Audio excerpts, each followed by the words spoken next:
சரண் Krishna YouTube சேனலுக்கு உங்களை அன்புடன் வரவேற்கின்றேன். நாளை ரொம்பவே முக்கியமான நாளுங்க. அது என்ன அப்படின்னு பார்த்தீங்கன்னா, ஆஞ்சநேயர் ஜெயந்தி. டிசம்பர் 19ஆம் தேதி வெள்ளிக்கிழமை மார்கழி மாத அமாவாசையில் ஆஞ்சநேயர் ஜெயந்தி வரும். இப்ப வெள்ளிக்கிழமையோட சேர்ந்து வர்றதுனால இது ரொம்பவே சிறப்பு வாய்ந்த நாளாக இருக்கின்றது.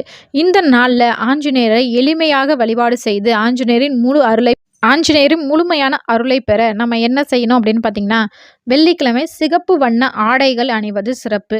ஆஞ்சநேயருக்கு நல்லெண்ணெய் தீபம் ஏற்றுவது சிறப்பு. வடை மாலை, வெற்றிலை மாலை, துளசி, வெண்ணெய் ஆஞ்சநேயருக்கு சாற்றலாம். ஸ்ரீராம ஜெயம் 108 முறை சொல்வது, எழுதுவது மேலும் உங்களுக்கு ஆஞ்சநேயர் அனுகிரகத்தை முழுமையாக பெற்றுத்தரும். ஆஞ்சநேயர் வழிபாடு செய்யறதுனால நமக்கு தைரியம் அதிகரிக்கும். தடைப்பட்ட காரியம் நிறைவேறும், கிரக தோஷங்கள் நீங்கும், ஆரோக்கியம் மேம்படும், எதிரிகள் தொல்லை நீங்கும். இவ்வளவு சக்தி வாய்ந்த நாள்ல கண்டிப்பா நம்ம எல்லாரும் அருகில் இருக்கிற ஆஞ்சநேயர் கோவிலுக்கு சென்று வழிபாடு செய்யலாம். வீட்லயும் வழிபாடு செய்யலாம். ஆஞ்சநேயரை நினைத்து அனைவரும் ஸ்ரீராம ஜெயம் எழுதுங்கள். ரொம்பவே நல்ல பலனை உங்களுக்கு பெற்றுத்தரும். மேலும் நமது சேனல்ல நாளை அமாவாசையில் குலதெய்வத்தை, முன்னோர்களை, காகத்திற்கு எப்படி உணவு வைக்க வேண்டும், இப்படி அனைத்து விஷயங்களையும் ஒரே வீடியோவா போட்டிருக்கும். தேவைப்படுபவர்கள் கீழே ப்ளே பட்டன்ல லிங்க் இருக்கு, பார்த்து பயன்பெறுங்கள். நன்றி, வணக்கம்.